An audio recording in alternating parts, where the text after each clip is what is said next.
শুভ সন্ধ্যা। আপনাদের সাথেই আছি তাওফিকা রহমান। প্রিয় দর্শক শ্রোতা, শীতের এই সন্ধ্যায় সবাইকে আমন্ত্রণ জানাচ্ছি প্রতিদিনের সান্ধ্য আয়োজন শুভ সন্ধ্যার আজকের আয়োজনে। শুভ সন্ধ্যায় আজ থাকছে চলতে থাকা প্রদর্শনীর সময়সূচি, এনটিভি হাইলাইটস এবং বাংলাদেশ শিল্পকলা একাডেমির মহাপরিচালক ও নাট্য ব্যক্তিত্ব লিয়াকত আলী লাকির সঙ্গে আলাপচারিতা। শুরুতেই চলতে থাকা প্রদর্শনীর সময়সূচি।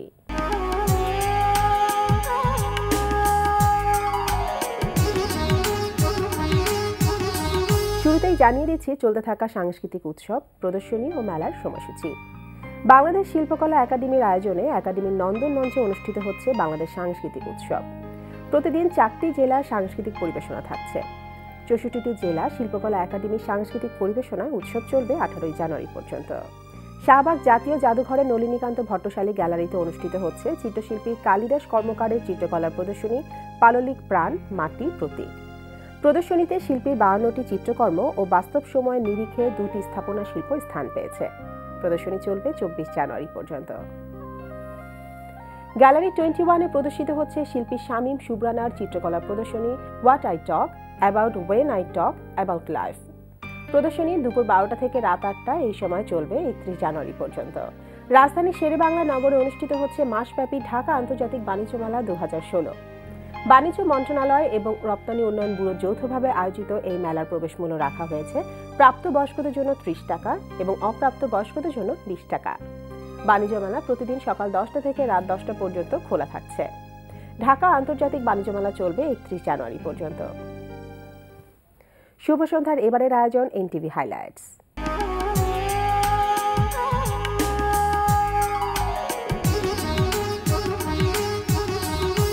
জানিয়ে দিচ্ছি কি কি থাকছে এনটিভির আজ রাতের অনুষ্ঠানমালায়। সন্ধ্যা 6টা 45 মিনিটে থাকছে ওয়াহিদা রাজ্জাক মিশার প্রযোজনার টক শো ফ্র্যাঙ্কলি স্পিকিং।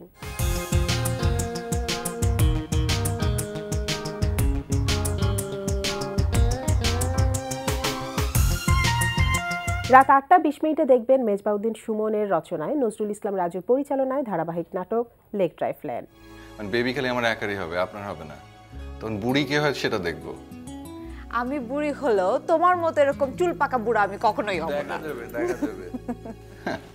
রাত 9টায় প্রচার হবে ওয়াহিদা রাজ্জাক মিশার প্রযোজনার অনুষ্ঠান স্যান্ডেলিনা গ্ল্যামার ওয়ার্ল্ড।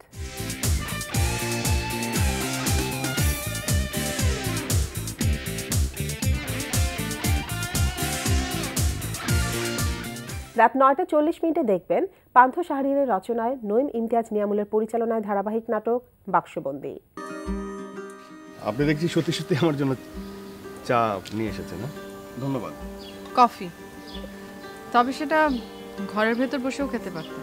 না, আমাদের মতো গ্রামের মানুষদের অন্দর বাহিরে তেমন একটা পার্থক্য নেই। কফি চলবে তো? রাত 11টা 30 মিনিটে দেখবেন মাবরুর রশিদ বান্নার পরিচালনায় ধারাবাহিক নাটক হাউস 44।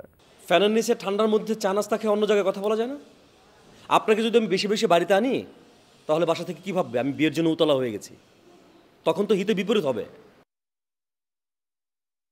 মাশাআল্লাহ মাশাআল্লাহ, আমি তো এই বিষয়টা স্যার মোটেই চিন্তা করে দেখিনি।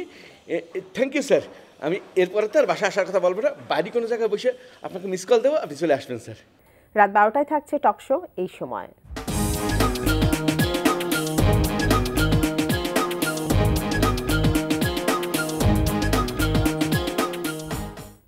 এই ছিল এনটিভির রাতের অনুষ্ঠানমালার হাইলাইটস। এরপর আসছি আলাপচারিতায়।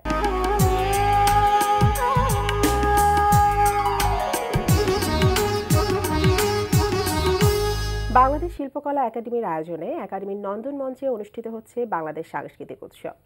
প্রিয় দর্শক, উৎসব নিয়ে কথা বলতে আজ আমাদের সঙ্গে আছেন বাংলাদেশ শিল্পকলা একাডেমির মহাপরিচালক ও নাট্য ব্যক্তিত্ব লিয়াকত আলী লাকি। চলুন কথা বলি তার সঙ্গে। শুভ সন্ধ্যা। শুভ সন্ধ্যা। কেমন আছেন? ভালো। তো 1 জানুয়ারি থেকে শুরু হয়েছে সাংস্কৃতিক উৎসব। এই প্রথম 64টা জেলা শিল্পকলা একাডেমি নিয়ে এই উৎসবটা করা হচ্ছে। তো প্রথমে আমরা এই ভাবনাটা আসি যে কোন ভাবনা থেকে এত বড় একটা উৎসব করার পরিকল্পনা করলেন আপনারা? আসলে আমাদের সবচেয়ে বড় যে শক্তিটি হলো বাঙালি জাতি, সেটা হলো আমাদের সংস্কৃতির শক্তি। এবং এই সংস্কৃতির শক্তিটা আমরা সাধারণত দেখি যে বাংলাদেশ নিয়ে কথা বলি, বাংলাদেশের সংস্কৃতি নিয়ে কথা বলি, কিন্তু বাংলাদেশ তো 64 জেলা নিয়ে, বাংলাদেশ তো 489টি উপজেলা নিয়ে, সেই জায়গাটাতে আমাদের যে কি বিশাল শক্তি রয়েছে, আলাদা আলাদাভাবে চিহ্নিত হচ্ছে প্রত্যেকটা জেলা, তাদের সাংস্কৃতিক বৈশিষ্ট্য, তাদের শিল্পীদের যে সাংস্কৃতিক শক্তিটা, সেটি এই উৎসবে আমরা প্রদর্শিত হচ্ছে এবং সেটা আমরা দেখতে পাচ্ছি। আমাদের ভাবনাটাই ছিল যে আসলে আমাদের প্রস্তুতিটা চলছে কিন্তু প্রায় 3 বছর যাবত। 3 বছর ধরে, অনেকদিন ধরে। কারণ আমাদের জেলা শিল্পকলা একাডেমি খুব একটা সময় খুব বেশি শক্তিশালী ছিল না। তো আমার প্রথম যে চিন্তাটা ছিল সেটা হলো যে জেলাকে শক্তিশালী করা, এবং আপনার হয়তো জানেন যে শিল্পকলা একাডেমি এখন জেলা থেকে উপজেলা পর্যন্ত আমরা সম্প্রসারণ করেছি। আচ্ছা। অর্থাৎ আমরা বলতে চাই যে এই বাংলাদেশের সংস্কৃতির যে শক্তিটা সেটি আসলে শুধুমাত্র ঢাকা শহর নয় বা বড় বড় শহরগুলোর মধ্যেই সীমাবদ্ধ নয়, এই শক্তিটা এসছে আসলে একের প্রত্যন্ত অঞ্চল থেকে, তৃণমূল থেকে। তো আমরা এই উৎসবের মাধ্যমে তৃণমূলে চলে যেতে চাই এবং তৃণমূলের শিল্পীদেরকে আমরা জাতীয়ভাবে উপস্থাপন করতে চাই।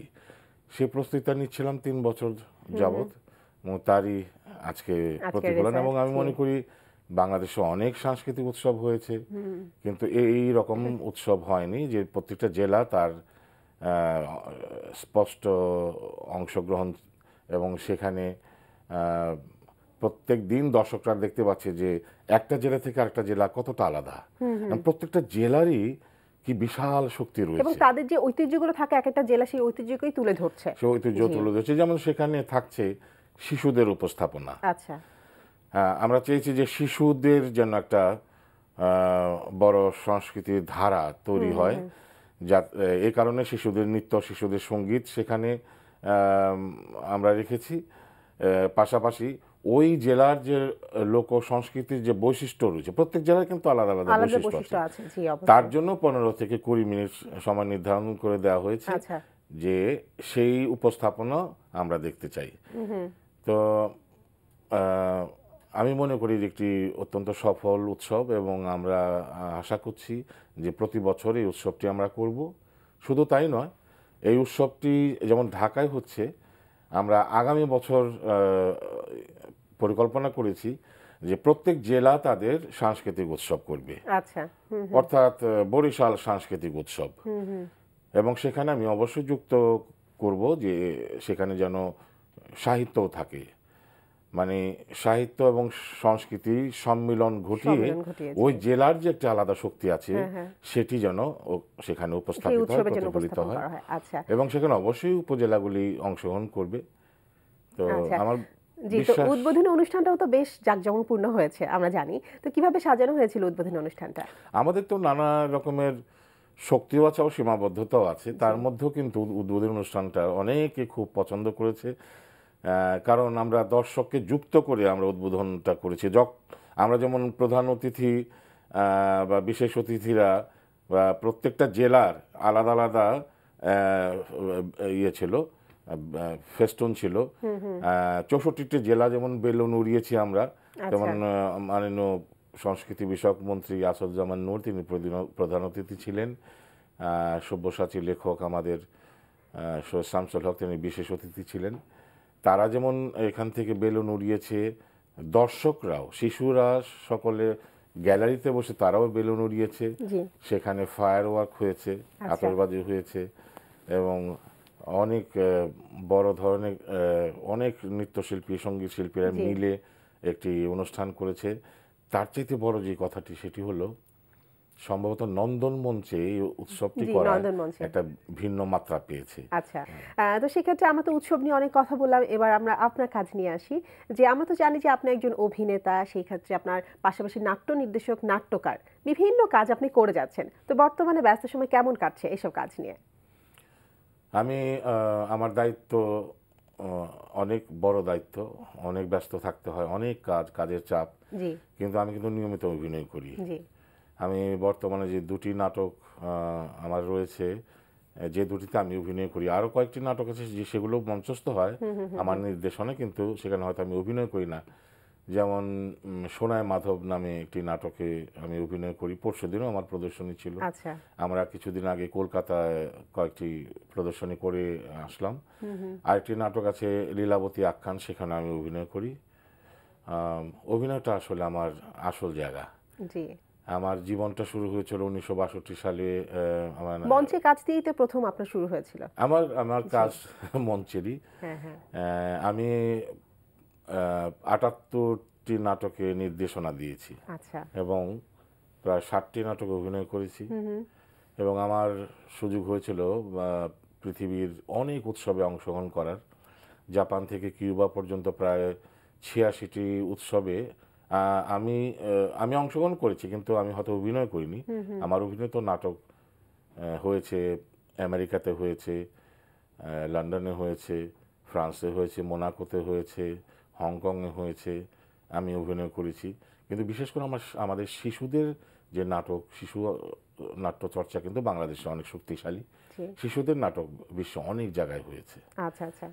এই জার্মানিতে এই 86টি নাট্য উৎসবে অংশগ্রহণ, এটি কিন্তু আমাদের বাংলা নাটককে আন্তর্জাতিক ক্ষেত্রে উপস্থাপন করার ক্ষেত্রে একটা বড় ভূমিকা অবশ্যই পালন করেছে। আমি একটি উদাহরণ যদি দিই, যে গত 2014-তে জার্মানিতে একটি উৎসব হলো, শিশু নাট্য উৎসব। সেখানে 25টি দেশ এসেছিল। তো সেখানে বিচারক মণ্ডলী ছিলেন। বিচারক মণ্ডলীর একজন সদস্য উৎসবের শেষে একটা অসাধারণ মন্তব্য বাংলাদেশ সম্পর্কে করলেন। তিনি বললেন যে বিশ্বের অন্যান্য দেশে নাটক দেখলাম, সে নাটকগুলি মনে হলো তার ভাষায় যে মাটি থেকে শুরু হয়েছে, হাঁটু পর্যন্ত এসে শেষ হয়ে গেল। কিন্তু বাংলাদেশের নাটক শুরুটা হলো হৃদয় থেকে এবং সেটি বাতাসে মিলিয়ে গেল। অসাধারণ। সেটি রবীন্দ্রনাথ ঠাকুরের অনেক বড় একটা ব্যাপার আমাদের জন্য। রবীন্দ্রনাথ ঠাকুরের ডাকঘর নাটক ছিল। অর্থাৎ আমি যে কথাটি বলতে চাচ্ছি যে আমাদের আন্তর্জাতিক ক্ষেত্রেও কিন্তু আমাদের নাটক ইতিমধ্যে পরিচিতি লাভ সারা জাগিয়েছে। তো টিভি নাটকেও তো এখন নিশ্চয়ই কাজ করা হচ্ছে আপনার? আমি টেলিভিশন নাটক করেছি খুব কম। আচ্ছা, খুব কম। আমি এখনো মানুষ বলে সংসপ্তক নাটক করেছি আমি, হুমায়ুন ফরিদি, খলিল ভাই, আমরা অনেকে মিলে, ফেরদৌসী মজুমদার। এটা অসাধারণ সময় ছিল আমাদের এবং আমরা অনেক সময় দিয়েছি। আজকে যেমন অনেক প্যাকেজ নাটক খুব সহজে সবাই করতে পারে, আমরা কিন্তু সেভাবে কাজগুলি করি। এখন তাহলে টিভি নাটকে আমরা আপনাকে কেন কম দেখতে পাচ্ছি এত? আসলে আমি মূলত মঞ্চে কাজ করতে বেশি স্বাচ্ছন্দ্য বোধ করি। দ্বিতীয়টা হলো যে আমি শুধু তো নাটকের পাশাপাশি আবার নাট্য আন্দোলনের সঙ্গে আমার সম্পৃক্ততা রয়েছে। আমি গ্রুপ থিয়েটার ফেডারেশনের চেয়ারম্যান। নাটকের যে সংকটগুলি আছে সেই সংকট নিরসনে আমাকে কাজ করতে হয়। সব কিছু মিলে তার মধ্যে বর্তমানে যে দায়িত্বটা আছে সেটা আরো অনেক কঠিন একটি দায়িত্ব, যেখানে অনেক সময় আমাকে দিতে হচ্ছে। অনেক সময় কালকে রাত 12:30 পর্যন্ত অফিস করতে হয়েছে। তার ভেতরেও যে আপনি অভিনয়কে ধরে রেখেছেন, এটি অনেক বড় ব্যাপার। না, সেটি এই সব কিছুর ভেতর দিয়েই আমার অভিনয় থাকবে এবং আমার নাটকের নির্দেশনাও থাকবে। আমরাও সেটা আশা করছি। তো কথা বলে অনেক ভালো লাগলো। সাংস্কৃতিক উৎসবের সাফল্য কামনা করছি। সেই সাথে আপনি আজকে আমাদের অনুষ্ঠানে এসেছেন, এই জন্য আপনাকে অনেক অনেক ধন্যবাদ। আপনাকে অনেক ধন্যবাদ এবং এনটিভিতে আমি অনেক ধন্যবাদ জানাচ্ছি। প্রিয় দর্শক, কথায় কথায় আমরাও চলে এসেছি অনুষ্ঠানের শেষ প্রান্তে। আমাদের সঙ্গে যোগাযোগের ঠিকানা প্রযোজক শুভ সন্ধ্যা, এনটিভি বিএসসিসি ভবন, 7 তলা, 102 কাজী নজরুল ইসলাম এভিনিউ, কাউরান বাজার, ঢাকা 1215। আমাদের ইমেল অ্যাড্রেস shubhosandha@ntv.com। প্রিয় দর্শক, এনটিভিতে সম্প্রচারিত সংবাদ ও অন্যান্য সকল অনুষ্ঠান দেখতে লগ ইন করুন www.ntvpt.com এ। সবার সুখ, শান্তি ও নিরাপদ জীবনের প্রত্যাশায় আজকের মতো এখানেই শেষ করছি। শুভরাত্রি।